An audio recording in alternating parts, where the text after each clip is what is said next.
오늘 말씀의 제목은 아무도 믿어주지 않았다예요. 뭘 믿어주지 않았죠?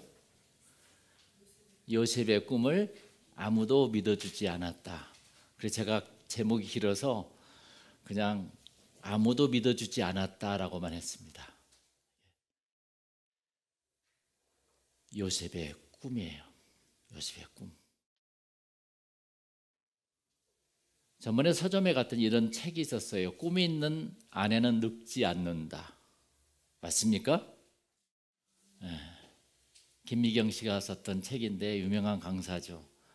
잠언서 29장 18절에는 꿈이 없는 백성은 망한다 그랬습니다. 꿈이 있는 아내는 늙지 않아. 꿈이 없는 백성은 망해. 그런데 갑자기 또 구절이 생각이 나네요. 신채호 참 유명한 우리나라의 독립투사였었죠. 역사를 잇는 민족은 뭐라고요? 미래가 없다. 다 연결된 말이에요, 이 자체가. 여러분, 꿈을 가지세요. 할렐루야. 70을 먹어도 꿈이 있는 사람은 눈이 초롱초롱하고 늙지 않는다는 것이에요. 나이 먹어서 사람들이 회사에서 쫓겨나간 것이 아니라 꿈이 없어지면 회사에서 쫓겨나는 것입니다. 할렐루야.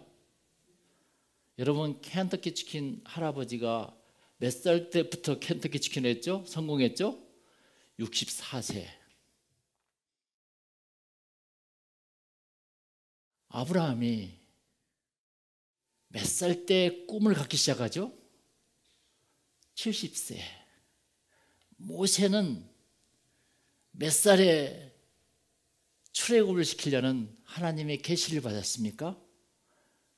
80에. 여러분, 주보에 제임스 카메론이라는 사람을 한번 같이 보겠습니다. 그가 꿈을 이루는 방법. 학창 시절엔 왕따였고 경력이라고는 트럭 운전이 전부인 31살의 남자. 먹고 살기 위해 닥치는 대로 일했지만 꿈을 이루기 위해 매일 밤 시나리오를 썼던 남자. 30이 넘어서야 자신의 시나리오를 작은 영화사에 팔 수 있었습니다. 계약금으로 받은 돈은 단돈 $1. 그러나 대신 그가 내건 조건은 직접 연출을 하게 해달라는 것. 영화사는 고심했고 결국 경력 하나 없는 감독의 자리를 내어줍니다. 그렇게 만들어진 영화가 바로 터미네이터. 1, 2, 3 쭉 나와 있었죠. 에일리언, 그 유명한 타이타닉. 이 영화 중에서 가장 유명한 영화는 아바타예요. 아바타 1, 2, 3까지 나왔어요. 와, 그 영화를 보면은 꼭 성경을 읽는 것 같아. 하와이에서 찍었다는 그 아바타. 그가 바로 제임스 카메론입니다. 모두가 꿈을 꾸지만 결국 스스로를 믿는 사람만이 꿈을 이뤄낼 수 있는 것입니다. 할렐루야. 참 꿈을 이뤄내세요. 꿈을. 네. 여러분, 오늘 성경에 요셉이 꾼 꿈은 뭐였었죠?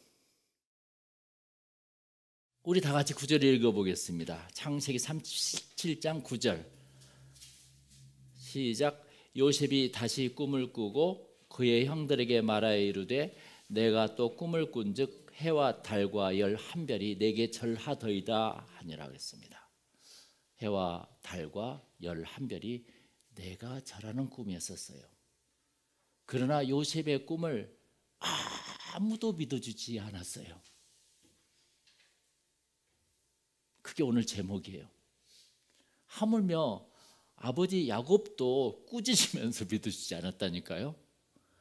야곱의 하나님이라고 하신 분도 꾸짖었다니까요. 이 세상에 하나님의 꿈을 믿을 수 있는 사람이 얼마나 되셨을까요? 우리 다 같이 어떻게 꾸짖었는가 한번 볼까요? 10절 11절 우리 다 같이 읽어보겠습니다.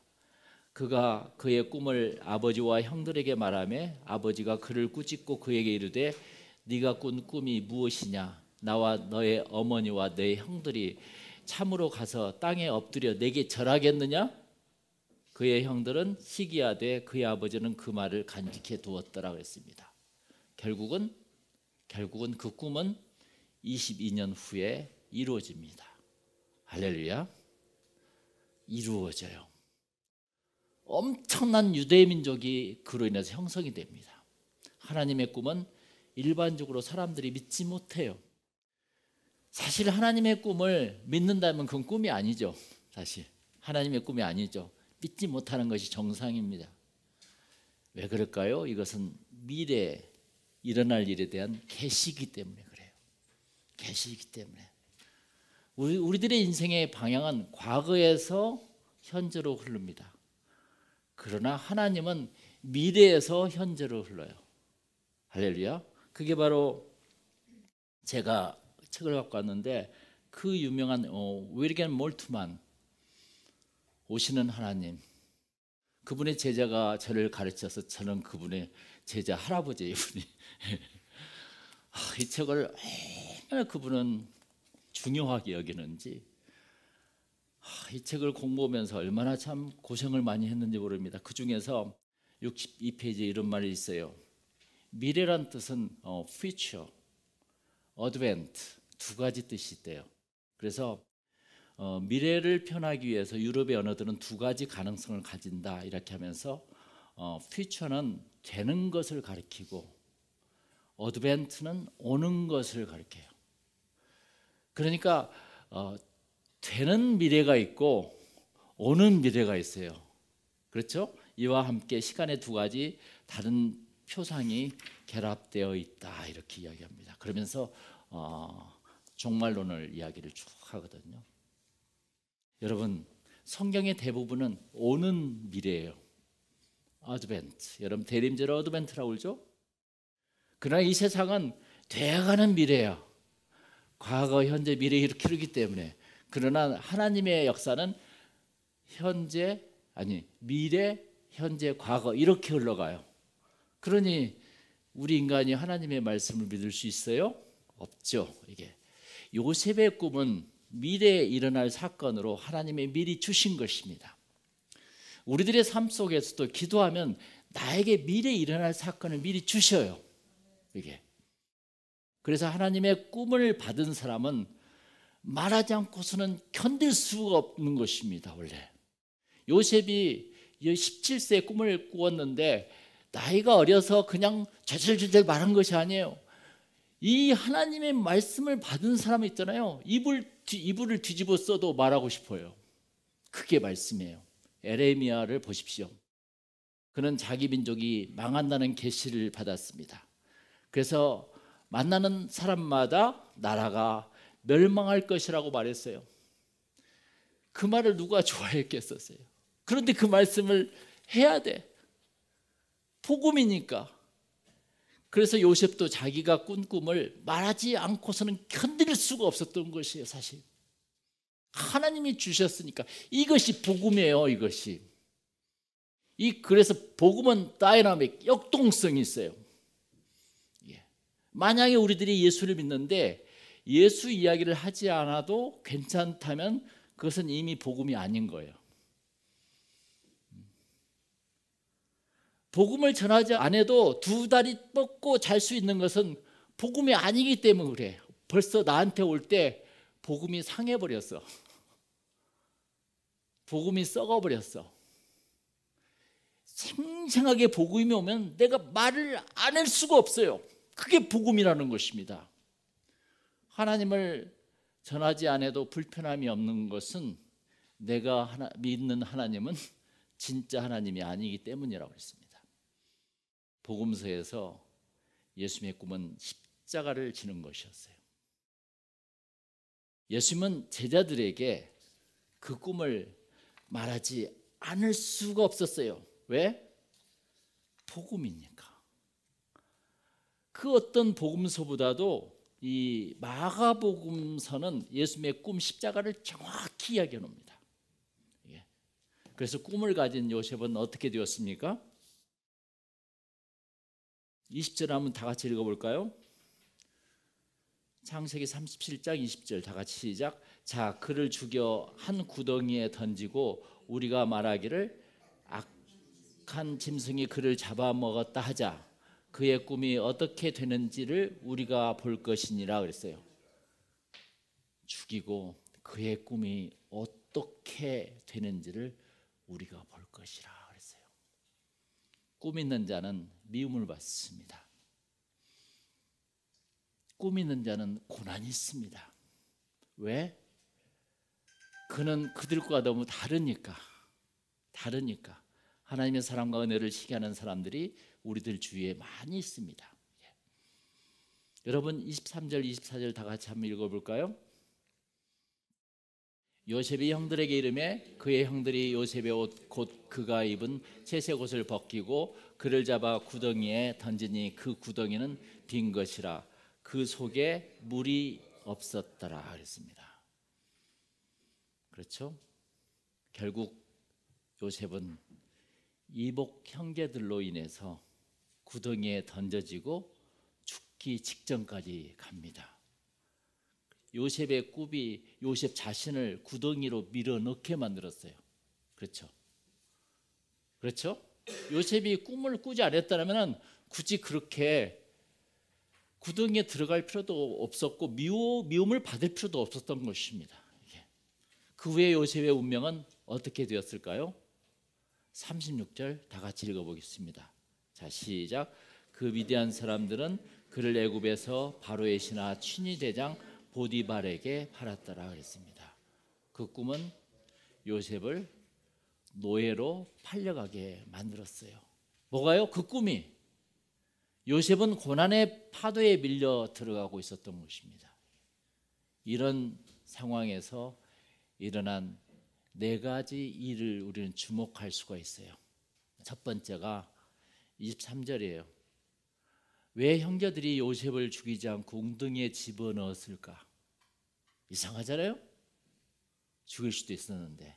그 다음 둘째는 왜 바로 그 순간에 미디안의 상인들이 그곳을 지나갔어요? 미디안의 상인들이. 그렇죠?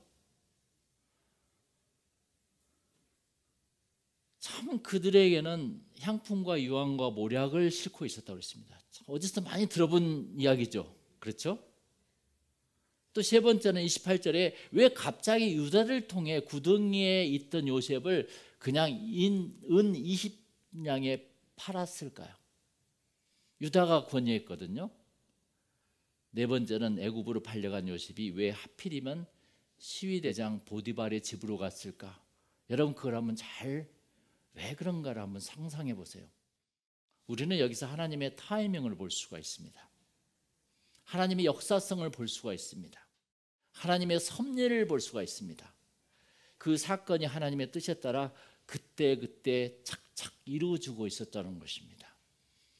여러분 고난이 있을 때는 있잖아요.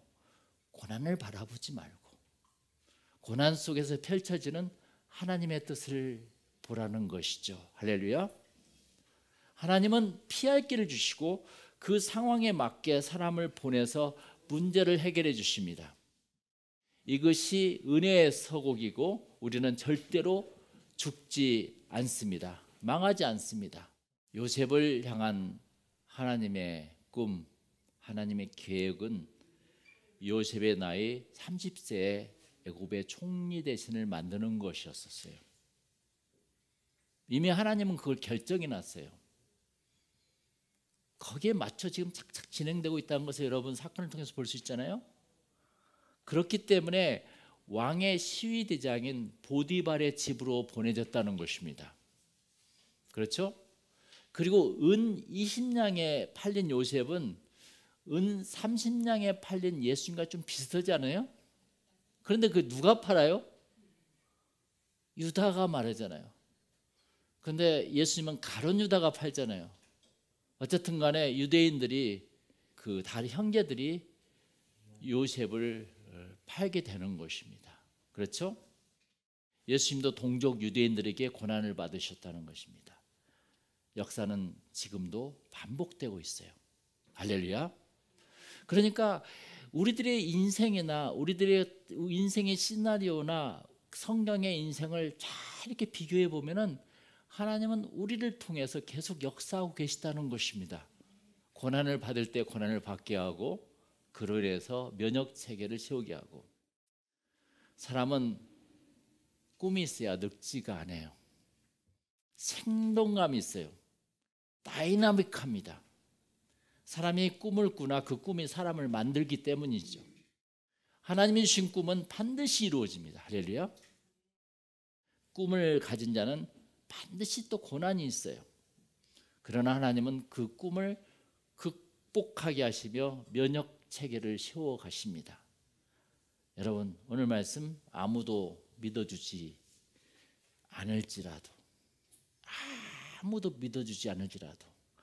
아무리 나이가 많이 들어도 요셉처럼 꿈을 꾸고 이루시기를 축원하옵나이다. 기도하겠습니다.